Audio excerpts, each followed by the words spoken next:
তো সেই জায়গাটা থেকে এই যে ৬ মাস আপনি কিভাবে দেখেন? আপনি তো এই অন্তর্বর্তীকালীন সরকারের ৬ মাস একে ছাত্র জনতার যে অভ্যুত্থান বা বিপ্লব বা রক্ত বিনিময় যে সরকার, আপনি কিভাবে দেখছেন? কি মনে করেন? আপনার বিশ্লেষণ। আমি মনে করি এটা মানে আমার দেখা মানে এই ৬টা মাস ছিল একটা বাংলাদেশের ইতিহাসের অন্যতম একটা অধ্যায়। মানে এইরকম একটা অধ্যায় আমরা পাবো এবং যেভাবে এবং আমি hats off two professor Yunus and his administration যে যারা বাংলাদেশকে একটা এমন একটা টার্বুলেন্ট সময়ে হাল ধরলেন, ধরে এনে একটা আপনি দেখছেন যে এখন ওনারা একটা স্মুথ একটা ল্যান্ডিং করিয়েছেন। এটা যে কতটা মানে আমি বলবো যে এখন মানুষ এটা বুঝতে পারছে না। এটা হয়তোবা উনি যখন চলে যাবেন ওনাদের অ্যাডমিনিস্ট্রেশন ১-১.৫ বছর পরে, তখন অনেকে লিখবেন যে ওই ৬টা মাস কি ছিল? কত গুরুত্বপূর্ণ একটা সময় ছিল। আপনি জানেন যে অ্যা মানে আমরা তো আ আমাদের ফ্রেন্ড আছে ওয়েস্টে অনেক বেশি। কিন্তু আমাদেরকে নিয়ে অনেক কোয়েশ্চেন ছিল। কেমন গভর্নমেন্ট আমরা আসছি? আমাদের কে যেই ধরনের মিস ইনফরমেশন অ্যান্ড ডিসইনফরমেশন এর শিকার হতে হয়েছে, পৃথিবীতে কোনো গভর্নমেন্টের এটা ফেস করতে হয়নি। এবং এই পুরো জিনিসটা আমরা উতরিয়ে গেছি কারণ প্রফেসর ইউনূস হাল ধরেছিলেন। এবং তাকে সবাই চিনতেন। আপনি জানেন ইন্ডিয়ান পত্রিকাগুলো আমাদেরকে বলছে যে আমরা একটা তালেবান গভর্নমেন্ট, আমরা একটা ইসলামিস্ট টেক ওভার হয়েছে। এখানে একটা মিলিটারি আর ইসলামিস্টরা মিলে একটা টেক ওভার হয়েছে। এখানে আইএসআই ইনফিলট্রেট করেছে। কত গল্প প্রতিদিন ওদের এই গল্পগুলো থাকে। এই মিস ইনফরমেশন ডিসইনফরমেশন আমরা ইউএনজিএ তে শুনছি, আমরা ড্যাভোসে শুনেছি, আমরা বাকুতে শুনেছি, আমরা ডি8 এ শুনেছি। সবাই এসে জিজ্ঞেস করে যে কি এত মিস ইনফরমেশন আসছে, তোমরা কি বলছো? তোমাদেরকে নিয়ে এত কেন? প্রফেসর ইউনূসকে কিভাবে পোর্ট্রে করেছে? অথচ উনি কিন্তু ৬ দশক ধরে মানুষের সামনে উনাকে সবাই চিনে আদ্যোপান্ত। উনাকে চেনার আর কিছু নাই। কিন্তু উনারা নিয়েও মিস ইনফরমেশন প্রকাশ করছে করছে। তো সেই জায়গায় সেই বাস্তবতায় প্লাস হচ্ছে আমরা কি হাল ধরলাম? আমরা ধরলাম হচ্ছে ক্রিপল একটা ইকোনমি, কিছু নাই। একদম কিছু নাই। এমনি এই আন্দোলন যদি নাও হতো ইকোনমি এমনি কোলাপস করত। একদম মানে এটা একটা আহ, মানে ব্যাস খাদে পড়তে যাচ্ছিল আর কি সেই সময় এটা হয়েছে। তারপরে ধরেন এই যে মানুষের এক্সপেকটেশন একটা আহ, গণ অভ্যুত্থান উত্তর একটা যে গভর্নমেন্টের কাছে তো সবার এক্সপেকটেশন থাকে যে আমরা এটা পাবো ওইটা পাবো।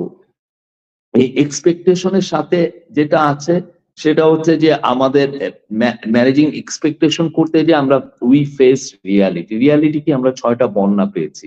রিয়ালিটি কি আমাদের ইনফ্লেশন ওই আগের থেকে অনেক হাই ছিল।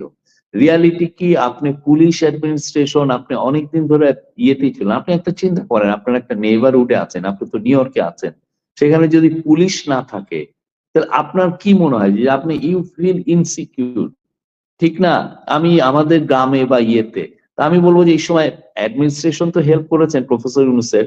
এট the same time Bangladeshi society, বাংলাদেশের পলিটিক্যাল পার্টি, বাংলাদেশের সোশ্যাল লিডাররা সবাই মিলে এই যে সংহতিটা ধরে রাখা। আপনি ধরেন যদি পোস্ট অগাস্ট 5 এর পরে বড় রকমের যদি কিলিং হতো যেটা আওয়ামী লীগ বারবার বলছিল ১ লক্ষ ৫ লক্ষ লোক মারা যাবে, তাহলে বাংলাদেশ সোসাইটি চিরতরে একটা রাপচার্ড হয়ে যেত, চিরতরে এটা একটা ডুমড হয়ে যেত। আপনি দেখেন শ্রীলঙ্কায় তামিলদেরকে যখন আপনি যুদ্ধটা শেষ হলো ২৫ বছর পরে, সিভিল ওয়ারটা যেভাবে শেষ হলো ব্রুটালি, আমাদের এখানে কিন্তু একটা মানে আমি বলবো না যে ভায়োলেন্স কিছু হয়নি, হয়েছে বাট খুবই মিনিমাম। ফলে যেটা হয়েছে যে আমাদের সোসাইটির একটা আহ, আহ, পরবর্তীতে একটা বড় রকমের একটা অপরচুনিটি তৈরি হয়েছে পুরো সোসাইটি এক হয়ে যাওয়ার।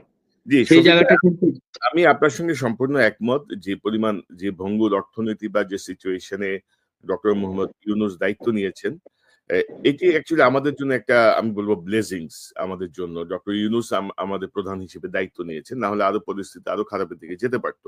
ডক্টর ইউনূসের যে ইন্টারন্যাশনাল সাপোর্ট বা উনার যে ফ্যান বেস বা উনার যে একটা ইমেজ সেটাকে আমরা ব্যবহার করতে পারছি আমাদের দেশের স্বার্থে। কিন্তু ডক্টর ইউনূসের যারা সহকর্মী, আপনাদের যে উপদেষ্টা পরিষদ, সেই উপদেষ্টা পরিষদ নিয়ে যে বিতর্ক, কিভাবে আপনারা মানে এটা তো রান করছে না তো? মানে ডক্টর ইউনূসের যেই চিন্তা ভাবনা বা উনার যেই যোগ্যতা বা ওনার যে অ্যাকসেপ্টেবিলিটি তার সাথে এই উপদেষ্টা পরিষদ নিয়ে অনেক বিতর্ক কিন্তু। তারপরেও কিন্তু দেখেন ৬ মাসে আপনারা কোনো কিছুতেই কিন্তু হাত দেন নাই। এবং সাম্প্রতিক সময়ে নিউ এজের সম্পাদক নুরুল কবির ভাইয়ের সাথে প্রফেসর ইউনূসের যে ইন্টারভিউ আমরা দেখলাম উনি খুব সহজ সরল ভাবে কথা বলেন। ডক্টর ইউনূস বলছেন যে আমাকে একটা তালিকা দিল, আমি যাকে, যাকে চিনি টিক মার্ক দিয়ে দিলাম। তো এটা আপনি কিভাবে দেখেন? ডক্টর ইউনূসের সাথে যে উপদেষ্টা পরিষদ সেটা কি আপনি মনে করেন যে এটা ঠিক হচ্ছে এভাবে?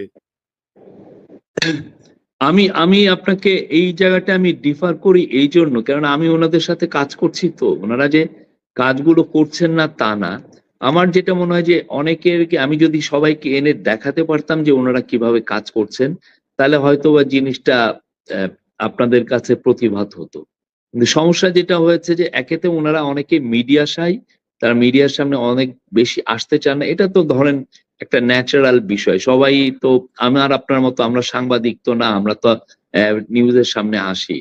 আর ওনারা যে কাজগুলো করছেন দেখেন, এমন এমন অবস্থা তৈরি হয়ে গিয়েছিল যে আমার আগে ময়লা সরিয়ে তো আমি কাজগুলো করব। আমার এই যে পাহাড় সম একটা স্তূপ, আবর্জনার স্তূপ, সেটাকে সরিয়ে। আর একটা হচ্ছে যে আমার যেটা আমি নিজে ৬ মাসে যেটা দেখেছি সেটা হচ্ছে যে আমাদের ব্যুরোক্রেসির একটা ম্যাসিভ ইরোশন হয়েছে তার কম্পিটেন্সের। আপনার ১৫টা বছর ধরে সবাই লেজুর ভিত্তি করেছে। তার পার্সোনালি কিভাবে বড় হওয়া যায় বা আপনি কিভাবে আপনার ওয়ার্ক প্লেসে আপনি আরো কতটা ভালোভাবে কন্ট্রিবিউট করতে পারবেন, আপনারা কিভাবে রিফাইন করবেন, আপনি কিভাবে একটা বড় পাবলিক ব্যুরোক্রেট হবেন, এই যে চাওয়া, এই যে এটার জন্য দেখেন হার্ভার্ডে আছে কেনেডি স্কুল অফ গভর্নমেন্ট নিয়ে সবার একটা চিন্তা, যে মানে গভর্নমেন্টই তো কাজগুলো করে। তো আমাদের এখানে ব্যুরোক্রেসির একটা কিন্তু ম্যাসিভ ইরোশন হয়েছিল, সেটা আমরা ইনহেরিট করেছি। কেন আমরা ওই জায়গায় ব্যুরোক্রেসিটাকে ঠিক করতে করতেই কিন্তু আমাদের সময় লেগেছে। আপনারা ৬ মাস কিন্তু একটা দেশের জন্য খুবই কম। কিন্তু তারপরে আমি বলবো আমরা যা ব্যুরোক্রেসি অ্যাচিভ করেছি অ্যামেজিং। না অ্যামেজিং আমি আপনার সঙ্গে ঠিক দ্বিমত পোষণ করব না, একমত পোষণ করব না। কিন্তু ব্যুরোক্রেসি থেকে আসলে কোনো পরিবর্তন এসেছে? আপনি যদি দেখেন ঠিক সেই ইন্টারভিউতেই নুরুল কবির সাহেবের সাথে ডক্টর ইউনূস বলছিলেন যে আহতদের চিকিৎসার টাকা ডিসবার্স হচ্ছে না ডিউ টু আমলাতান্ত্রিক জটিলতা। তো ডক্টর ইউনূস হেডের যে গভর্নমেন্ট সেই গভর্নমেন্টে আমলাদের এত দুঃসাহস কি করে হয় যে জুলাই শহীদদের বা জুলাইয়ের আহতদের চিকিৎসার জন্য টাকা ডিসবার্স হচ্ছে না আমলাতান্ত্রিক জটিলতায়। দুদিন পর পর তারা রাস্তায় নেমে আসছে চিকিৎসার দাবিতে, দুদিন পর পর তারা রাস্তায় নেমে আসছে তাদের ভরণ পোষণের দাবিতে। আমি বলবো যে অনেকে ইমপ্যাশন টু, আমরা কিন্তু চেষ্টা যে করছি না তা না। আরেকটা হচ্ছে যে আমাদের একটা প্রথম থেকেই ফোকাস ছিল যে এই যে যাতে ওই মুক্তিযোদ্ধার লিস্টের মতো না হয়। ২ বছরে যার বয়স 1971 এ ২ বছর, সেও তো মুক্তিযোদ্ধা হয়ে গেছে, আপনি দেখেছেন। বা অনেকে হয়তো 72 তে জন্ম, সেও মুক্তিযোদ্ধা হয়ে গেছে। আমরা খুব অ্যাকুরেট একটা লিস্ট করতে চেয়েছি এবং আমরা পেরেছি। আমি বলবো যে আমরা পেরেছি। আরেকটা হচ্ছে যে আমরা তো তাদের চিকিৎসার তো কমতি ছিল না। ১ম থেকেই কিন্তু তাদের চিকিৎসার মধ্যেই ছিলেন। এখন চিকিৎসার মধ্যে অনেকে যেটা হয় যে আমি যেই কয়দিন চিকিৎসা নিচ্ছি, সেই কয়দিন আমারে আসলে কম্পেনসেশন টা কে দিবে? আমাকে ভরণ-পোষণটা কে দিবে? এটার একটা কথা উঠছে। আমরা সেই অনুযায়ী কিন্তু টাকা ডিসবার্স আমার মনে হয় ৩,০০০ মানুষের জন্য টাকা কিন্তু ডিসবার্স হয়েছে। এবং আরেকটা হচ্ছে যে আমরা জুলাই স্মৃতি ফাউন্ডেশনটা করেছি, প্রাইভেট রেখেছি। আমরা কিন্তু এটাকে সরকারি রাখি নাই। এইজন্য রাখি নাই কারণ এমন হতে পারে আগামী সরকার এসে এই ফাউন্ডেশনের কাজটা রোল ব্যাক করতে পারে। এটা যাতে প্রাইভেটলি চলে, বাংলাদেশের মানুষের ওনারশিপ যাতে থাকে, সেইজন্য এটা কাজ করবে। ওই কাজটা কিন্তু হচ্ছে এবং আমি বলব যে ইভেনচুয়ালি সবাই পাবেন। একটা হ্যাঁ, আপনিও বলতে পারেন যে ব্যুরোক্রেটিক একটা অ্যাঙ্গেল এর জন্য। আরেকটা হচ্ছে যে আমরা অনেক জায়গায় আমরা লোক পাঠিয়েছি। আমরা ডিসিদের নেতৃত্বে কমিটি হয়েছে, উপজেলায় কমিটি হয়েছে। শহীদদেরকে প্রত্যেকটা তাদের ঢাকার যদি মারা যান ঢাকারটার সাথে কোলাবোরেট করেছি আমরা, গ্রামে যেই গ্রামে আছেন, যাতে ডাবল কাউন্টিং না হয়। বাংলাদেশের ডাবল কাউন্টিংটা একটা খুব অদ্ভুত জিনিস। আপনার ২ জায়গায় ২ টা। হয়তোবা এইখানে তার নাম আছে মোহাম্মদ শফিক শেখ, ওইখানে আছে মোহাম্মদ শফিক মোল্লা। অথচ লোক কিন্তু একই। তো এই জিনিসগুলো আমরা করতে একটু সময় নিয়েছে। বাট আমি বলব যে খুব মানে অনেকে ইমপ্যাশন্ট হচ্ছেন, হওয়াটাই স্বাভাবিক। তো আমাদের চেষ্টার কমতি নাই, এটুকু আমি বলতে পারি। এবং আমরা এই জন্য অনেক ছাত্র যারা আছেন তাদেরকে বলি যে আপনারা এসে হেলথ মিনিস্ট্রিতে আসেন, এসে দেখেন উনারা কি কাজটা করছে, উনাদের সিনসিয়ারিটির অভাবটা আছে কিনা। আর কিছু কিছু তো আছে ব্যুরোক্রেটিক সমস্যাগুলোই আছে, আপনি কিভাবে করবেন কাজটা, কতটুক করবেন, এই জায়গায় নামটা দেওয়া যাবে কিনা। বাংলাদেশের ব্যুরোক্রেসি অনেক পুরনো বলে একদম সেট কিছু রুলস আছে, এর বাইরে যাওয়াও যায় না। গেলে হয়তোবা আপনাকে পরে অডিটে ধরবে। পরে আপনাকে হয়তোবা অ্যাকাউন্টস এর রুলে আপনি পড়ে যাবেন। এই জিনিসগুলো আমাদের দেখতে হয়। ভাই ধরেন এই পরিমাণ ছাত্রদের জীবন দেওয়ার পরে, এই পরিমাণ অন্ধত্ব এবং পঙ্গুত্বের পরে এই কথাগুলো আসলে আমাদের কাছে খুব একটু ইয়ে লাগে আরকি যে আপনার ক্যামেরা আবার সরে যাচ্ছে শফিক ভাই। দাঁড়ান, আমার আবার আওয়াজ কমে গেল কেন? ধরেন এই পরিমাণ ছাত্র জনতার জীবনের পরে, অন্ধত্বের পরে, পঙ্গুত্বের পরে এই ধরনের আমলাতান্ত্রিক জটিলতা বা ব্যুরোক্রেটিক প্রসেস বা আইন বা অডিট এই জায়গাগুলো আমি ঠিক মানে সমর্থন করি না আরকি। কারণ ধরেন এই বিপ্লবটা যে কারণে হয়েছিল, যে কারণে ছাত্র জনতা জীবন দিল তারাই যদি প্রপার ট্রিটমেন্ট না পায়, তাদের জন্য যদি সাহায্য চাইতে হয়। না, না, প্রপার ট্রিটমেন্ট কিন্তু পাচ্ছে। এইটুক আমি বলব, প্রপার ট্রিটমেন্ট পাচ্ছে। আমরা অনেক প্রায় ৩০, ৩৫, ৪০ এর ঊর্ধ্বে লোকজনকে আমরা বিদেশেও পাঠিয়েছি। আ যারা একদম গুরুতর অসুস্থ তাদেরকে আমরা সিএমএইচ এ বাংলাদেশের বেস্ট হসপিটালে রেখেছি। চোখের জন্য বেস্ট হসপিটালে রেখেছি। অনেক দেশের মেডিকেল টিমকে আমরা নিয়ে আসছি। তারা এসেও এখানে ট্রিটমেন্ট করছে। অনেকে ভাবেন যে আমার যে প্রবলেমটা হচ্ছে আমি হয়তোবা বিদেশে গেলে এটার রেমেডি পাবো। তো আপনার যদি সত্যিকার অর্থে চোখটা নষ্টই হয়ে যায়, তাহলে আপনি বিদেশে যেয়ে মানে ওই বিদেশি ডাক্তাররা এসেই বলেন যে না, উনাকে বিদেশে নিয়েও লাভ হয়তোবা হবে না। তারপরে মানে ধরেন যেই ধরনের ব্রুটালিটি ছিল, হুম। যে ব্রুটালি ইনাদেরকে আহত করা হয়েছে, এটা তো অকল্পনীয়। না, হাসিনার যেমন ব্রুটালিটি ছিল তার পুলিশ বা বাহিনীর ব্রুটালিটি ছিল, তেমনি ধরেন ডক্টররাও তো ওই সময় চিকিৎসা দেয় নাই। তো যেই ডক্টর গুলো হসপিটালে অবহেলা করছে তাদের বিরুদ্ধে কিন্তু কোনো ব্যবস্থা আপনারা নেন নাই গত ৬ মাসে। যে সুনির্দিষ্টভাবে অভিযোগ আছে যে এই ডক্টর আমাকে ফেলে রাখছে, আমাকে ট্রিটমেন্ট আমার দেয়। মনে হয় কিছু অ্যাডমিনিস্ট্রেটিভ স্টেপ নেওয়া হয়েছে। অনেক সময় এগুলো ধরেন অ্যাডমিনিস্ট্রেটিভ কারণেই বলা হয় না, বাট কিছু নেওয়া হয়েছে। আমি যে নেওয়া হয় না এটা বলব না। আর আপনি পিন পয়েন্ট করাটা তো টাফ হয়ে যায় যে উনি ওই সময় ওই জায়গায় ছিলেন, উনি এর চিকিৎসা দেন নাই। সেইভাবে আসলে একদম সুনির্দিষ্ট অভিযোগ যখন নিয়ে আসে তখন তো আমরা একজনকে ধরতে পারি। কিন্তু সত্যিকারের তো অনেক ক্ষেত্রে সেটা হয় নাই। তবে তবে আমরা আসলে ধরেন এই সরকারের কাছে আরো ডাইনামিক অ্যাক্টিভিটি আশা করছিলাম। আপনি যেগুলো বলছেন শফিক ভাই শুনতে ভালো, বিধিবদ্ধ কিন্তু ধরেন খুব বেশি প্র্যাকটিক্যাল না আরকি। আমি মনে করি। এবং আপনি উপদেষ্টাদের কাজের পক্ষে যেভাবে বলছেন, ভাই কাজ তো দেখা যায়, কাজ তো দৃশ্যমান, তাই না? এই না, না, কাজ দৃশ্যমান, কিন্তু আমার মনে হয় কি ওই আমাদের এখানে যেটা হচ্ছে যে আমাদের অ্যা পত্রিকাগুলো, টিভি গুলো এখন তো তারা অগাধ স্বাধীনতা ভোগ করে না। তাদের যে যেভাবে নিউজ করছেন আমরা তাদেরকে বলি যে আসেন, এসে আপনারা এমন আপনার যেই উপদেষ্টাকে ভাবছেন যে উনি দুর্বল, কাজ করতে পারছেন না বা উনার কাজগুলো হচ্ছে না, আমরা আপনার তার সাথে টাই করে দেই। আপনি উনার সাথে ঘুরে দেখেন উনি কাজ করছেন কিনা। এটা হলো আমাদের কথা। আপনারা আসেন, এসে দেখেন। এই জিনিসগুলো কনক ভাই, আপনাকে যদি আমরা একটা দিয়ে দিই, ধরেন আপনাকে আমি তথ্য দিলাম, আপনি বুঝেন। আপনি যেটা হয় কি যে এমন অবস্থা যে ওইখানে আপনি আবর্জনা আপনার প্রতিদিন এসে আপনার দেখানো ৩ ঘন্টা লেগে যাচ্ছে জাস্ট ফাইল সাইন করতে। ওই তো এই জিনিসগুলো তো ইটস বক্স ইউ ডাউন খুবই ইয়েতে। মানে যেখানে আহতদের চিকিৎসার টাকার ব্যাপারে আমলাতান্ত্রিক জটিলতার অসহায়ত্ব বলেন প্রধান উপদেষ্টা, সেখানে আপনাদের ধাক্কাটা কোথায়? এবং আজ যে উপদেশটা আপনি দেখছেন তো ধরেন বয়সের ভারে সবাই নুজ্জ। আমরা বলছি জেনজির বিপ্লব। ব সবার বয়স ৭০ ঊর্ধ্ব। মানে অবস্থা খুবই খারাপ। মানে এই এই প্রজন্মের তথ্য প্রযুক্তি নিয়ে তাদের কোন ধারণা থাকারই কোন কারণ নাই।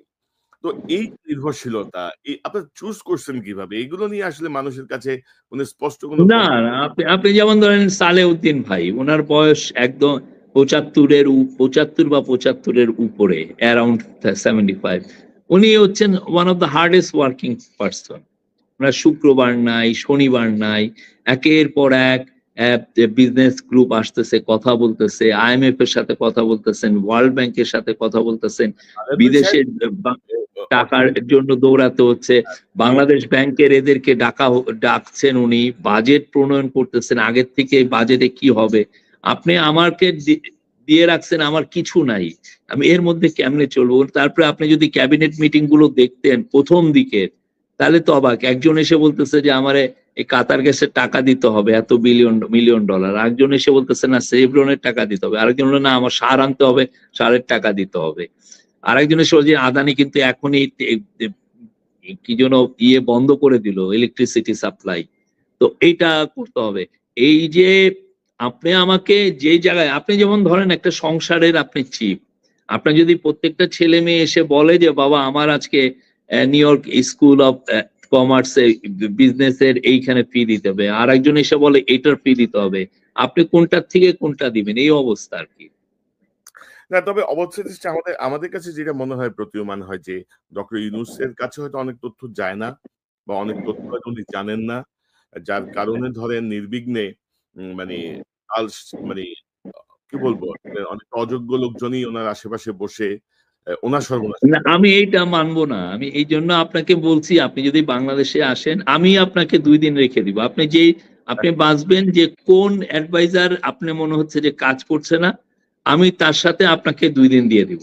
আপনি ওনার সাথে চলবেন বা 1 সপ্তাহ। আপনি দেখেন, আমি আপনাকে আমরা তো ট্রান্সপারেন্ট হওয়ার চেষ্টা করছি। শফিক আমরা ভাই, ট্রান্সপারেন্সিতে বিশ্বাস করি। আমার বাংলাদেশে যাওয়ার দরকার নাই। আমি 10,000 মাইল দূর থেকে আমি যেসব ইনফরমেশন পাই, হ্যাঁ, আমার মনে হয় যে বাংলাদেশে গেলে ইনফরমেশন গুলো পাওয়া আমার জন্য আরো কঠিন হয়ে যাবে। তো না, এক্সাজারেটেড অনেক ইনফরমেশন আমরা পাই বাইরে, বাইরে দেখেছি অনেকে। আচ্ছা যাক, আপনি যেটা জেনেছেন, আমরা যেটা বলছি হয়তোবা কোথাও একটা ফারাক আছে। না, অনেক জায়গাতেই ধরেন অনেক রকমের অমীমাংসিত বিষয়গুলো আছে। ধরেন আমরা যেটা দেখলাম যে সচিবালয়ে আগুন লাগলো। তারপরে বোধহয় স্থানীয় সরকার সচিব তার হোয়াটসঅ্যাপে ঘুষ লেনদেনের অভিযোগ উঠল। তদন্ত করলো কারা? আগুনের তদন্তে কারা ছিল? ফায়ার সার্ভিসের কেউ ছিল? ফরেনসিক কেউ ছিল? কেউ ছিল না। দায় সারা। তো এই যে জায়গাগুলো আরকি, এগুলো আপনারা প্রপারলি অ্যাডজাস্ট করতে পারছেন না, অথবা না, আপনাদের এই সচিবালয়ের ফায়ারের কথা বলছেন তো? জি, জি। বাংলাদেশের ইতিহাসে সবচেয়ে বেস্ট 3টা টিম কাজ করেছে এবং আমরা তো পুরো একদম সুনির্দিষ্টভাবে দেখেছি। হ্যাঁ, আমরা পুরো বুয়েটের 3টা এক্সপার্ট টিম এনেছি। আমরা এক্সপ্লোসিভের পুরো বাংলাদেশের আর্মির বেস টিমটাকে নিয়েছি, আমরা পুলিশকে নিয়েছি, আবার আমরা এট দ্য সেম টাইম ফায়ার সার্ভিসের তিনটা গ্রুপ তাদের মতো করে আসে এবং সবারই একই জায়গায় তারা কনক্লুশন ড্র করেছেন। এটা আমরা মানবো না যে ভাই, আমার কাছে শফিক ভাই রিপোর্টটা যেটা নিয়ে আমি অবশ্যই কাজ করছি, এটা নিয়ে আমরা পরে করব। তো প্লিজ এই যে ধরেন 6 মাসে আইন শৃঙ্খলা পরিস্থিতির অবস্থা খুবই খারাপ। মানে রাতের না, বেলা এটাও আমি মানবো না। মানুষ রাস্তায় বেরোতে ভয় পাচ্ছে। অনেকেই আমাকে বলে যে ভাই রাস্তাঘাট ফাঁকা, পুলিশ নাই। না, এইটাই যে ওই আমাদের উপরে আপনাদের এক্সপেকটেশনটা হচ্ছে যে আমরা অনেক অনেক ভালো বাংলাদেশকে উপহার দিব, সেই বাংলাদেশকে আমরা হয়তোবা দিতে পারছি না। কিন্তু যখন আমরা ক্রাইমের ফিগার গুলো দেখছি, প্রফেসর ইউনূসের একটা বড় জিনিস হচ্ছে উনি ডেটাতে বিশ্বাস করেন প্রচুর। একটা জিনিস জানার জন্য উনি প্রচুর ডেটা নেন যে আসলে ডেটাগুলো কি বলে, আমরা কোথায় আছি। ঠিক আছে, তো ওই ডেটা আমরা দেখেন গত 5 বছরে সেপ্টেম্বর থেকে ডিসেম্বরে আমরা খুনের একটা হিসাব দিয়েছি। গত 5 বছরের মধ্যে সবচেয়ে কম খুন হচ্ছে এই এই এই বছরের সেপ্টেম্বর থেকে ডিসেম্বর। এখন আপনি বলতে পারেন আমরা কি ডেটা ম্যানিপুলেট করছি কিনা, আমি বলবো যে এইটাই আমরা বিশ্বাস করি না, এটা আমরা করিও না। হ্যাঁ, তারপরে হ্যাঁ আমরা আবার বলছি যে কিছু ছিনতাই বেড়েছে, এটা আর একটা ওই যে নতুন গভর্নমেন্ট আসলে অনেকের মধ্যে সেন্স অফ ইনসিকিউরিটি কাজ করে, সেটা হয়তো অনেকের মধ্যে কাজ করছে। কিন্তু আমরা যখন ডেটা গুলো দেখি সেটা কিন্তু স্পষ্ট দেখা যাচ্ছে যে ল অ্যান্ড অর্ডার সিচুয়েশন স্টাবিলাইজ হয়ে গেছে। বাট একটা যেটা হয়েছে যে গত 6 মাসে প্রায় 175টার মতো প্রোটেস্ট হয়েছে, বড় প্রোটেস্ট হয়েছে ঢাকায়। এখন আপনি আমার এক্সপেকটেশনটা কি? আপনি আমাকে এক্সপেকটেশন হচ্ছে যে আমরা শেখ হাসিনার মতো ব্রুটালি কোনো প্রোটেস্টকে সাপ্রেস করব না। আপনি করলে হয়তো আমাকে এই যে যেমন ধরেন কিছুদিন আগে পাহাড়ি ছেলে মেয়েদের সাথে সংঘর্ষ হলো বা স্টুডেন্টদের সাথে সংঘর্ষ হলো ইয়েতে পুলিশের লাঠি চার্জকেও অনেকে মেনে নিতে পারছে না। পুলিশ লাঠি চার্জ করবে কেন ডিসপার্স করার জন্য? হ্যাঁ, এখন মানুষের এক্সপেকটেশনটা এই। তো ফলে আগে যেমন হাসিনার সময় একটা বড় এরকম প্রোটেস্ট হইলে কোনো কথা নাই। ফার্স্টে এসেই রাবার বুলেট, টিয়ার গ্যাস, অনেক সময় লাইভ রাউন্ডও করতেন। জি, করে এদেরকে আপনি ডিসপার্স করতেন। ফলে মানুষ ভয় পেত একটা বড় প্রোটেস্ট আনতে। আমরা তো সেটা পারি না। আমরা তো একটা ইন্টারিম গভর্নমেন্ট। ঠিক ফলে আছে। আমার কাছে আপনার যে এক্সপেকটেশন যে আমি এটাকে শান্তিপূর্ণভাবে এটা সেটেল করব। এটা মানুষও জানে যে প্রোটেস্ট করছে সে জানে যে প্রফেসর ইউনূসের গভর্নমেন্ট তাকে জোর করে বা তাকে ব্রুটালি ওই শাহবাগ থেকে সরিয়ে দিবে না। না, এটার জন্য কিছু সমস্যা হয়েছে। শফিক ভাই, আমি এই ব্যাপারটায় আপনার সাথে অনেকটাই সহমত যে অনেক নির্বাচিত সরকার আর আপনাদের মধ্যে পার্থক্য আছে। আপনারা চাইলে অনেক কিছু করতে পারেন না। অথবা জাস্ট আফটার এত রক্তপাতের পরে আবারও যদি নির্যাতন শুরু হয়। কিন্তু ডক্টর ইউনূস একটা সিদ্ধান্ত বা একটা যুগান্তকারী একটা পদক্ষেপ আমি বলব যে ম্যাজিস্ট্রেসি পাওয়ার, সেনাবাহিনী। এবং ধরেন আজকে যেই ছেলেটা বা মেয়েটা কমিশন পেয়ে বেরোলো, সেও কিন্তু সেই ম্যাজিস্ট্রেসি পাওয়ার হোল্ড করে। All commissioned officer. কিন্তু আমরা কি তার কোনো প্রভাব দেখছি রাস্তায়? আমরা কি তার কোনো প্রভাব দেখছি পুরো দেশে? যে ধরেন যে আর্মি ম্যাজিস্ট্রেসি পাওয়ার নিয়ে মাঠে আছে। আমরা ধরেন ২০০০ আ বা ৯৬ সালের নির্বাচন বা ৯১ সালের নির্বাচন বা ২০০৮ এর নির্বাচনের আগে তাদের সেনাবাহিনী ১৫ দিনের জন্য নামতেছে। কিন্তু সকল কিছুর মধ্যে এক ধরনের প্রভাব পড়ছিল। তো এই জায়গাটায় কেন এরকম একটা ঘাটতি আপনি মনে করছেন যে না, এই জায়গাটার ঘাটতির মূল কারণ হচ্ছে আগে যখন সেনাবাহিনী নামতো তার একটা সুনির্দিষ্ট টাইম ফ্রেম ছিল। সে আসছে কয়টার সময়? সে আসছে হচ্ছে ৭ দিনের আগে, ইলেকশনের ৭ দিনের আগে বা ধরেন ১ মাসের জন্য ডিউটিতে আসছে। ফলে তার পুরো টাইমটাই সে বাইরে থাকতো। এখন দেখেন আমরা আর্মি এখন পেট্রোলে আছে ৬ মাস। তো আমি তো ৬ মাস আমি আর্মিকে তো আমার জুডিশিয়াসলি ইউজ করতে হবে। আমি ইচ্ছা করলেই তো সব আমি তাকে দিয়ে সবকিছু করাতে পারি না। এটা আমার একটা প্রবলেম তৈরি হয়। তো আমার এইজন্য আমি তাদেরকে এই ইন্টারিম গভর্নমেন্ট তাদেরকে ম্যাজিস্ট্রেসি পাওয়ার দিয়েছে। But at the same time তাদেরকে ক্রুশিয়াল জায়গায় যে সমস্ত জায়গায় আমার না ইউজ করলেই নেই সেই জায়গায় ইউজ করা হচ্ছে। এবং সবাইকে পুরো বাংলাদেশে সবাইকে তাদের নাম্বারগুলো এভেইলেবল করা হয়েছে। আপনি ধরেন আপনার গ্রামের বাড়ি কোথায়? সিলেটে। সিলেটের আপনি ধরেন অ্যা বিশ্বনাথে আছেন। বিশ্বনাথে একটা সমস্যা হলো বিশ্বনাথের যেকোনো মানুষ ওই আশেপাশের আপনার আর্মির যে ইউনিটকে ফোন দিতে পারে তারা এসে স্ট্রাইক ফোর্স হিসেবে তাড়াতাড়ি এসে পড়বে। আপনি পূজাগুলো দেখেন তারা কত ব্রিলিয়ান্ট কত সুন্দর ডিউটি করেছে। ঠিক আছে, স্পেশাল ইভেন্ট গুলো আমার বাড়ি সিলেট না, আমার বাড়ি ফেনী। যে আমার ফেনীর লোকজন আহত হবে এজন্য বলে দিলাম আরকি। তো শফিক ভাই ধরেন অ্যা এই যে না ধরেন ল অ্যান্ড অর্ডার ধরেন এই যে চাঁদাবাজি যেভাবে চলছে, সিন্ডিকেট যেভাবে চলছে বা ধরেন বেশ কিছু আইন শৃঙ্খলার যে জায়গাগুলো মানে ভাই একটা সেনাবাহিনীর একটা সৈনিক যদি এক রাস্তার এক কোনায় দাঁড়ায় পুরো রাস্তা খালি হয়ে যায় এমন একটা অবস্থা। অপরাধীদের ক্ষেত্রে বলছি। সেখানে ম্যাজিস্ট্রেসি পাওয়ার নিয়ে আর্মি মাঠে থাকার পরেও যে পরিমাণ আউটপুট আসার কথা সেটা আসছে না। আমি এটা বলতে চাচ্ছি আরকি। না ধরেন আমার মনে হচ্ছে যে না আমরা তো বলছি যে ল অ্যান্ড অর্ডার আমাদের যেইটুক ইমপ্রুভ করে আমরা ওইদিকে যাচ্ছি। সেই জায়গাটায় আমি যাচ্ছি। কিন্তু ওই যে মানুষের এক্সপেকটেশনটা অনেক হাই। মানুষ তারপর আরো চান। মানুষ চান যে ছিনতাই 0 তে নেমে আসুক। মানুষ চান খুন 0 তে নেমে আসুক। যেহেতু আর্মি আছে, পুলিশ আছে। কিন্তু পুলিশের মোরাল তো এখনো দুর্বল। এটা জি, আপনার মনে রাখতে হবে। আমি মনে আর্মি যা করছে, আর্মি ৬ মাস কিন্তু পেট্রোলে থাকে না। কোন জায়গায় রাখে না। মানে তাকে তো সে তো ক্যান্টনমেন্টে থাকার ইয়ে। তার যুদ্ধকালীন পরিস্থিতির জন্য তাকে রাখা হয়। তো আর্মি যা করছে এটা unbelievable. They are doing great work. ভাই বাংলাদেশে এখন একটা যুদ্ধকালীন পরিস্থিতি। আপনারা ধরেন আওয়ামী লীগকে দমন না করায় মানে তাদের যে অর্থ এবং তাদের যে পেশি শক্তি তারা অলমোস্ট আপনাদের বিরুদ্ধে যুদ্ধ ঘোষণার মতোই অবস্থায় রেখেছে। তো সেই জায়গাটাতেই আমার প্রশ্ন যে আর্মির আরেকটু তৎপরতা প্রয়োজন। ধরেন দ্রব্যমূল্য, পথে, পথে চাঁদাবাজি, সিন্ডিকেট এই জায়গাগুলোতেও তো আর্মি আমাদেরকে হেল্প করতে পারত বা আইনশৃঙ্খলা বাহিনী হেল্প করতে পারত বা আপনারা স্পেশাল মেজারমেন্ট স্পেশাল ইনস্ট্রাকশন দিতে পারতেন। স্পেশাল মেজার্স দিতে পারতেন। না, না, আমরা তো স্পেশাল ওদেরকে তো ইউজ করছি। ফলে আপনি দেখেন না, দ্রব্যমূল্য আপনি যদি খবর নেন, আপনি যেই নভেম্বর ডিসেম্বরে যে এতটা হাই ছিল, আপনি এখন দেখেন না, অনেক কিছুটা জিনিসপত্রের দাম নিয়ন্ত্রণ, কমে এসছে। কিছুটা হ্যাঁ, নিয়ন্ত্রণ। ইনফ্লেশন নেমে আসছে। আমরা আশা করছি যে বাই ধরেন জুন, আমাদের এটা অর্থবছর শেষ হবে জুনে। জুনে আমরা আশা করছি যে অ্যা এ এটা ৮ এ নেমে আসবে। ৮ এ নেমে আসাতে তো খারাপ না, এবং আগামী বছর যখন আমরা ছাড়বো, আগামী বছর বা এই বছরের ডিসেম্বর যখনই আপনি দেখবেন যে অ্যা ইনফ্লেশন ঠিক এসে পড়বে। আপনার বোধহয় আরেকটা কল আসছে। আপনি শুনতে তো পাচ্ছেন এই আমাকে? ক্ষেত্রে আর্মির বড় একটা রোল আছে। তারা সত্যিকার অর্থে হেল্প করছে। বাজারেও ওনাদের প্রেজেন্স আছে। তারা দেখছে। দেখেন, তারা তো আর ল অর্ডার মেইনটেইন করার জন্য তো আর্মির কাজ না এটা। না, তারপরেও আমরা চেষ্টা করছি ভাই, তাদেরকে যতটা ইউজ আমাদের করা যায়। রফিক ভাই, নরমালি ডেমোক্রেসি বা হ্যালো? আপনি শুনতে পাচ্ছেন? আমি বলছি না যে সেনাবাহিনী পুলিশের মতো কাজ করবে। কিন্তু সেনাবাহিনী যদি আরেকটু তৎপর হতো, আমার কেন যেন মনে হয় যে পরিস্থিতি হয়তো আরেকটু উন্নতি হতো।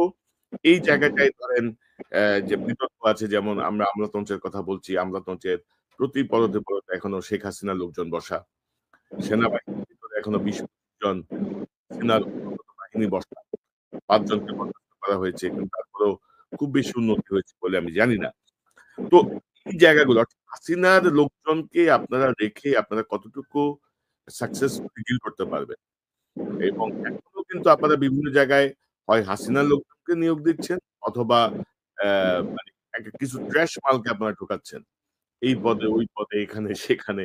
এর কারণটা কি? মানে কোথায়? মানে এই নিয়ন্ত্রণগুলো কোত্থেকে হচ্ছে? আমরা যখন চেক ব্যাক করতে যাই, প্রধান উপদেষ্টার কার্যালয় থেকেও বলে আমরা জানি না। আর্মি বলে ওরা দিছে, আপনারা বলেন আর্মি দিছে, গোয়েন্দা সংস্থা দিছে। তো মানে কি হচ্ছেটা কি? এই জিনিসটা একটু বোঝা দরকার যে এ কেন আওয়ামী লীগের পুনর্বাসন হচ্ছে? কেন অপদার্থ শ্রেণীর লোকজনকে আপনারা বিভিন্ন পদে পদায়ন করছেন, দায়িত্ব দিচ্ছেন? না, আমি বলব যে এই যে এগেইন এক্সপেকটেশনটা অনেক হাই আমাদের ব্যুরোক্রেসির কাছ থেকে আপনাদের। আপনারা ভাবছেন যে এরা অনেক কিছু আপনাদেরকে দিবে। কিন্তু আসলে আমরা যদি নিয়মতান্ত্রিকভাবে যাই, বা আমাদের যদি এক্সিস্টিং ল আমাদেরকে মানতে হয়, পাবলিক অ্যাডমিনিস্ট্রেশন তো কিছু ল এর আন্ডারে চলে, তাহলে প্রসেস কিন্তু এমনি স্লো ডাউন হয়ে যায়। এই জায়গাটা আপনারা, আমার মনে হয় যে এক্সপেকটেশনটা অনেক হাই। কিন্তু রিয়ালিটিটা, আমি আমি যদি এই গভর্নমেন্টে না আসতাম, আমি যদি সাংবাদিক থাকতাম, আমিও আপনার মতো এই অ্যাঙ্গারটা আমি ভেন্ট করতাম। আমি বলতাম যে না, আমি ফ্রাস্ট্রেটেড হইতাম যে এরা কি করছে। তো আমি এইখানে এসে প্র্যাকটিক্যাল প্রবলেম গুলো দেখছি। এবং আপনি যাদেরকে বলতেছেন যে হাসিনার লোক, আমরা অনেক ক্ষেত্রে হাসিনার লোককে আমরা বাছাই করে সরিয়ে দেওয়ার চেষ্টা করছি। কিন্তু অনেক ক্ষেত্রে যেটা হয় কি, যে আপনি সুনির্দিষ্ট অভিযোগ না থাকলে, তাহলে তো আপনি তাকে সরানোও যায় না। একজন না একজন সাপোর্ট ছিলেন হয়তোবা। কিন্তু তার এগেইনস্ট এ তো আমার কিছু সুনির্দিষ্ট অভিযোগ থাকতে হবে। সেই জায়গাগুলো আমার এস্টাবলিশ করা, তার পুরনো ফাইল নিয়ে টান দেওয়া, তাকে আমি করা, এটা অনেক কষ্টসাধ্য কাজ। মানে এটা নিয়ে হিমশিম খাচ্ছেন আমাদের পাবলিক অ্যাডমিনিস্ট্রেশন অফিসিয়ালরা।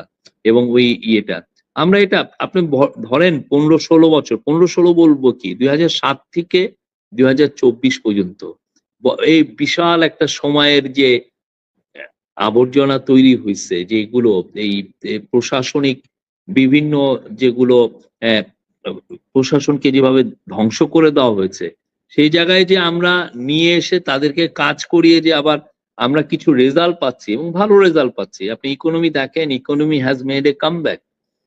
তো এই যে এই কাজগুলো করছি, এটা আপনি আজকে একটা উদাহরণ দেই আপনাকে। আপনি জানেন ২০-২৫ বছর ধরে কোরিয়ান ইপিজেড এর ল্যান্ডটা ঠিক হচ্ছিল না। ওদের অনেক ২৫০০ একর ল্যান্ড। ওরা যেটা পুরো গ্রিন একটা ইন্ডাস্ট্রিয়াল পার্ক, ওরা এই ল্যান্ডের মিউটেশন ওরা পাচ্ছিল না। ওদের ল্যান্ডের আগের গভর্নমেন্ট তাদেরকে ডিলে করিয়েছে, তাদেরকে দেয়। ফলে যেটা হয়েছে, কোরিয়ান ইপিজেডে কিহাক সুন, উনি ওই কোরি ভিয়েতনামেরও আগে বাংলাদেশে আসছেন। কিন্তু পরে দেখলেন যে বাংলাদেশে তো তার লাভ হচ্ছে না। উনি আবার কিছু বিজনেস নিয়ে গেছেন ভিয়েতনামে, এখন ভিয়েতনামে তার বিজনেস অনেক $2-3 বিলিয়ন হয়ে গেছে, আর আমাদের এখানে $1 বিলিয়ন মতো। কারণ হচ্ছে যে ল্যান্ডের ইস্যুটা আমরা সেটেল করি নাই। আমরা এসে ধরেন তার সাথে সিরিজ আকারে মিটিং করার পরে আজকে উনাকে আমরা 6ই ফেব্রুয়ারি আমরা বলেছিলাম যে আপনি ল্যান্ড মিউটেশন পাবেন, এবং সেটা ওনাকে ওনার কোম্পানির লোকদেরকে আজকে ল্যান্ড মিউটেশন ধরিয়ে দেওয়া হয়েছে। এবং আপনি নিশ্চিত থাকেন উনি বলেছেন যে আমরা বড় বড় কোম্পানি, স্যামসাং আসতে চাইছিল ওনার ওইখানে ইনভেস্ট করার জন্য, আসতে পারে নাই ল্যান্ড সংক্রান্ত জটিলতার কারণে। তো এই যে আমাদের ধরিয়ে দিয়েছি গোল ওরিয়েন্টেড কিছু, আমরা একটা ডেট ফিক্স করছি যে এই ডেটের মধ্যে এটা করতে হবে, আমরা পাচ্ছি তো, এমন না যে পাচ্ছি না তা না। কিন্তু কথা হচ্ছে যে এই যে আপনারা অনেক মানে মানুষের এক্সপেকটেশন তার চেয়েও অনেক হাই, দ্যাটস দ্য প্রবলেম। না এখন সেটা ঠিক আছে, মানুষের এক্সপেকটেশন তো থাকবে, কিন্তু ধরেন আমি যেটা বারবারই বলার চেষ্টা করছি যে ডক্টর ইউনূসের ব্যাপারে আমার কোনো আপত্তি নেই, ডক্টর ইউনূসের ব্যাপারে আমার পূর্ণ সমর্থন আছে, কিন্তু ওনার সাথে উপদেষ্টা পরিষদে যাদেরকে দিয়ে আপনারা কাজ করার চেষ্টা করছেন তাদের হয় ক্যাপাবিলিটি নাই, অথবা তারা অনেক বুঝতে পারছেন না, সেটা তাদের অযোগ্যতা, যেমন তাদের বয়সও একটা বড় ফ্যাক্টর। তো সেই জায়গাটাতে আপনাদের অমনোযোগিতা আছে। আপনারা একটা পলিটিক্স করছেন, আমি যেটা দেখছি আপনাদের অন্তর্বর্তীকালীন সরকার করার কথা না, মানে আপনারা একটা পলিটিক্স করছেন। যেমন ধরেন আওয়ামী লীগ নিষিদ্ধ করবেন, ছাত্রলীগ নিষিদ্ধ হয়ে গেছে, আওয়ামী লীগ নিষিদ্ধ করবেন, প্রেসিডেন্ট আপনারা সরাবেন, কিন্তু এটা নিয়ে আমরা দেখলাম যে একটা পলিটিক্যাল একটা ইয়ে তৈরি করা হলো, না বিএনপি চায় না, অমুক চায় না, কেমনে নিষিদ্ধ করি। আবার আপনারা নিষিদ্ধ করছেন না, আবার বলছেন যে আওয়ামী লীগকে মিছিল মিটিং করতে দেওয়া হবে না, আওয়ামী লীগকে লিফলেট বিলি করতে দেওয়া হবে না। কারণ যখনই আপনারা নিষিদ্ধও করছেন না, আবার তাদেরকে পলিটিক্যাল অ্যাক্টিভিটিও করতে দেবেন না, তখন আবার এটা ইন্টারন্যাশনালি অন্যভাবে প্রজেক্টেড হবে। অ্যামনেস্টি ইন্টারন্যাশনাল বিবৃতি দিবে, স্টেট ডিপার্টমেন্ট বলবে, সব সংগঠনগুলো বলবে যে নো, তাদেরকে রাজনীতি করতে দিবা না। সো এই জায়গাটা কিন্তু আপনারা ধরেন একরকম, আমি বলবো যে এটা কমপ্লেক্স পলিটিক্স এখানে আপনারা মানে নিয়ে আসছেন। এটার কারণ কি? আপনারা বিপ্লবের মাধ্যমে যে সরকার, সেই সরকার সিদ্ধান্ত নেবে যে আওয়ামী লীগ থাকবে না, চুপ্পু থাকবে না, এটা হবে না, ওইটা হবে না। কেন আপনারা এখানে আবার বিএনপির মতামত, জামাতের মতামত, অমুক মতামত কেন লাগবে? এইটা কি বুঝায় বলবেন আমাকে? না, আমরা তো পলিটিক্যাল পার্টিগুলোকে আমাদের অংশীজন মনে করি, আওয়ামী লীগ অবশ্য বাদে সেখানে। মানে আওয়ামী লীগের যে অ্যাট্রোসিটি তারা করেছে তাতে কিন্তু আর অংশীজন বলা যায় না, বা ওটা সম্ভব না। ওই আওয়ামী লীগের বিষয়ে আমাদের সুস্পষ্ট অবস্থান আছে, এবং সেক্ষেত্রে আমাদের সাথে পলিটিক্যাল পার্টিগুলোর আন্ডারস্ট্যান্ডিং হচ্ছে যে এই ডিসিশনটা পলিটিক্যাল পার্টিগুলোই নেবেন। তারা একটা নিজেদের মধ্যে ওয়াইডার একটা কনসালটেশন করবেন, করে তারা নিবেন।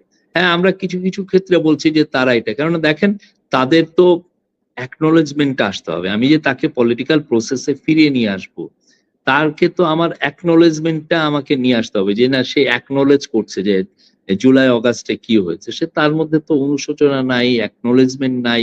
তার আহ, বড় বড় লিডার সবার হাতে এক ধরনের রক্ত আছে, তারা ইমপ্লিকেটেড হয়েছেন। তাহলে এখন আমরা কিভাবে তাহলে এই পার্টিকে বলি যে আসো তুমি পলিটিক্যাল প্রসেসে আসো? তারপরে হচ্ছে যে তাদের মধ্যে কেউ বের হয়ে তো সরিও বলছে না, ঠিক না? আপনি একটা লোককে দেখেছেন যে বলছে যে না আমরা সরি যা হয়েছে জুলাই অগাস্টে? সরি বললেও তো হ্যাঁ, মাফ হবে না, তাই না? সরি বললে তাহলে কি আর? না সেটা তো অবশ্যই, যার খুন করেছে, যার হাতে যে খুনের অর্ডার দিয়েছে তাদের তো বিচার হবে, সেটা আমি বলছি না। কিন্তু যেই আওয়ামী লীগ তো অনেক বড় পার্টি, তার তো কিছু লিডার তো বের হয়ে বলতে পারতো যে না আমরা পার্টিকে রক্ষা করি, আমরা এই যারা যারা এই পার্টিকে সামনে রেখে তাদের ব্যক্তিগত স্বার্থ হাসিল করেছে, তারা খুন করেছে বা বড় বড় ক্রাইমে জড়িত, তাদেরকে ডিনাউন্স করে তাদের থেকে আমরা পার্টিটাকে সেপারেট করি। সেই অ্যাটেম্পটও তো নেয় নাই। তাই ফলে যেটা হয়েছে যে আপনারা অনেকে অনেক বাইরের এরা কিন্তু প্রথম প্রথম রিকনসিলিয়েশনের জন্য আমাদেরকে প্রেসারও দিয়েছিলেন, বলেছিলেন যে তোমরা কিন্তু আসলে রিকনসিলিয়েশনের ফার্স্ট ধাপটাও তো হচ্ছে অ্যাকনোলেজমেন্ট, সেটা হয় নাই। আর লিফলেটের কথা বললেন, আমরা ওদের লিফলেটের নমুনা দেখেছি, সেখানে যেই কথাগুলো আছে সেখানে বলছে যে প্রফেসর ইউনূস হচ্ছে, আমি আপনাকে লিফলেটের কপি পারলে পাঠায় দিব, আমরা ওইটার কিছু স্যাম্পল কালেক্ট করেছি। ওইখানে বলেছে প্রফেসর ইউনূস জঙ্গি নেতা, এই এই যে বিদ্রোহ যেই গণ অভ্যুত্থান হয়েছে একটা জঙ্গি গণ অভ্যুত্থান, মানে ইসলামিস্টরা এটা করেছে, দেশটা তালেবান হয়ে যাচ্ছে, তারপরে হলো 3000 পুলিশকে এই স্টুডেন্টরা মেরেছে। তাহলে আপনি তো এই পুরো লিফলেটের মাধ্যমে মিথ্যার বেসাতি আপনি করছেন, কিন্তু মিথ্যা আপনি সাপ্লাই কিন্তু দিচ্ছেন। আপনারা কি নিষিদ্ধ ঘোষণা করবেন আওয়ামী লীগকে অন্তত না, 5 সেটা বছর? পলিটিক্যাল ডিসিশন, এটা পলিটিক্যাল ডিসিশন, এবং এটা অনেক ক্ষেত্রে লিগ্যাল বিষয় হিসেবে আসবে। এটা এটা অবশ্যই পলিটিক্যাল পার্টিগুলো মিলে তারা এটা করবেন। পলিটিক্যাল পার্টিগুলো আমাদের অংশীজন, তারা সবাই মিলে এটা ডিসিশন করবেন। শফিক ভাই, এখানেই পলিটিক্সটা আর কি। এখানেই আমি বলছি যে একটা রাজনৈতিক স্মেল করছি আমি। কারণ হচ্ছে আপনি আপনি বোধহয় মাস দুয়েক আগে বলেছিলেন যে আওয়ামী লীগকে কোনো মিছিল মিটিং করতে দেয়া হবে না। তো হ্যাঁ, এখন এখন ওই যে ধরেন আমরা মিছিল মিটিং করতে দিচ্ছি না, কারণ হচ্ছে দেখেন, দেখেন এই যে হাসিনা ভাষণ দেওয়ার পরে কি একটা আহ, কি একটা মানুষের অ্যাঙ্গার কিভাবে তাদের এক্সপ্রেস করলো।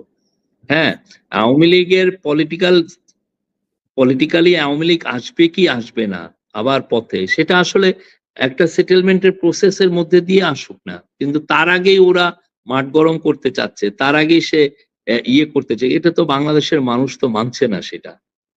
না আপনি মানছে না, কিন্তু ধরেন আপনার হাতে রক্ত, যে ঠিক না? আপনাদের উপরে যে আস্থা রাখা হয়েছিল সেই আস্থার জায়গাটা থেকে আপনারা এখন নানা রকমের ব্যাখ্যা দিচ্ছেন, কিন্তু গতকালকের যেই 32 নম্বরের ছাত্র জনতার যে ক্ষোভ আমরা দেখলাম, আমি তো মনে করি এই অন্তর্বর্তীকালীন সরকারকে ছাত্র জনতা আরেকটি সুযোগ দিয়েছে যে সিদ্ধান্তগুলো আপনারা নিতে পারেননি, বা যে সিদ্ধান্তগুলো নিয়ে রাজনৈতিক মারপ্যাচ চলছে সেই জায়গাটা একটা ক্লিয়ার অবস্থানের জন্য। এখন আইনগত জটিলতা থাকলে আপনারা কোর্টে যান, কোর্টে ডিরেকশন দেন হোয়াট টু ডু। এই ফ্যাসিস্ট পার্টিকে নিয়ে আমরা কি করতে পারি? এই ফ্যাসিস্ট পার্টি এই করছে, বাইরে থেকে উস্কানি দিচ্ছে, কর্মীরা এখানে এই করছে, তাদের প্রচুর টাকা, তাদের প্রচুর লোকজন এখনো ভেতরে। তো হ্যাঁ, আপনার সবচেয়ে বড় কথা তার একটা ডিনায়ালের মধ্যে আছে, জি এটা ম্যাসিভ ডিনায়াল। পুরো পৃথিবী এমন না যে, যেমন ধরেন 50, 60, 100 বছর আগে যদি কোনো অ্যাট্রোসিটি হয় তার তো ভিডিও এভিডেন্স নাই। আপনি যেটা জানেন সেটা হিস্টোরিয়ানদের বই পড়ে জানেন, জি এর বাইরে তো আপনার জানা হয় না। কিন্তু এইখানে এমন এভিডেন্স আছে, ভিডিও এভিডেন্স আছে, এবং আপনি এই যে জাস্ট 1 সপ্তাহের মধ্যে আপনি দেখবেন এই যে ইউএন ফ্যাক্ট ফাইন্ডিং মিশনের রিপোর্ট আসবে, ভয়াবহ রিপোর্ট, আমরা কিছু হিন্টস পেয়েছি, ভয়াবহ রিপোর্ট হবে। এগুলা তারপর দেখবেন ওনাদের মধ্যে একটা ডিনায়াল। আমরা 44 জন পুলিশ যে মারা গেছে এই গণ অভ্যুত্থানের সময়, তাদের আমরা লিস্ট দিয়ে দিয়েছি। তারপরে আমরা ওদেরকে আহ্বান করি, আপনারা যদি মনে করেন এর চেয়ে বেশি হয়েছে তাহলে লিস্ট নিয়ে আসেন, আমাদেরকে দেন। কিন্তু তারা কিন্তু এই যে মিথ্যার বেসাতি সব জায়গায় বলে বেড়াচ্ছে 3000 পুলিশ। কারণ এটা কেন বলছে জানেন 3000 পুলিশ মারা গেছে? ওরা ওই স্টুডেন্টদের খুনটাকে জাস্টিফাই করার জন্য, তুমি পুলিশ মেরেছো অতএব আমরা স্টুডেন্টদেরকে মারতে বাধ্য হয়েছি, এই টাইপের একটা জাস্টিফিকেশন তারা তৈরি করছে। এই জাস্টিফিকেশন এটা ওরা আগে এই কাজগুলো করতো। হ্যাঁ, আপনি দেখবেন যে হেফাজতের সময় বা মাওলানা সাইদির ইয়ের সময়, কি যেন ভার্ডিক্টের সময়, জি হ্যাঁ, জি এগুলো এগুলো ন্যারেটিভ ওরা নিজেরা উৎপাদন করে জাস্টিফাই করতো এই ম্যাসাকার গুলোকে। এবার ওরা এইটাই, এবং এটা একটা খুব ভয়ানক একটা অ্যাটেম্প। এটা যদি ওরা সাকসিড করে, ওরা পুরো হিস্ট্রিকে ওরা উল্টে দিবে।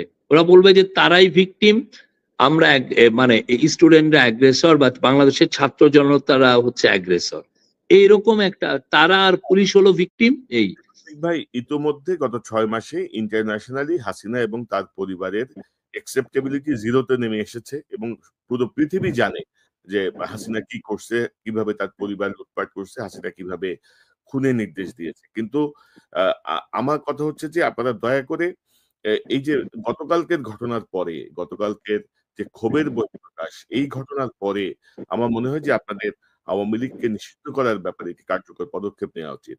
আমরাও দেখতে চাই কোন রাজনৈতিক দল এর বিরোধিতা করে, যে আমরা মানি না, এই কথাটা কোন রাজনৈতিক দল বলে তার রাজনীতি শেষ হয়ে যাবে এই দেশ থেকে, যদি বক্তব্য দেয়। সো আমার কথা হচ্ছে আপনি নিষিদ্ধ করবেন না, আপনি আবার রাজনীতিও করতে দিবেন না। এই যে ডাবল স্ট্যান্ডার্ডের যে ব্যাপারটা আপনারা করছেন, সেটি ব্যাপারে আপনারা নিশ্চয়ই একটি না, আমরা ডাবল স্ট্যান্ডার্ডে আমরা বলছি যে এই যে যতদিন ডিসিশন না হচ্ছে ততদিন আসলে তাকে কি আমরা পলিটিক্যাল প্রসেসে আনবো? সে তো, যদি অ্যাকনলেজমেন্ট তো নাই, তার তো কাঠামো সে তো সরিও বলছে না, না, না, এই ঠিক সংক্রান্ত না? আমরা আপনি তাহলে কেমনে আনবেন?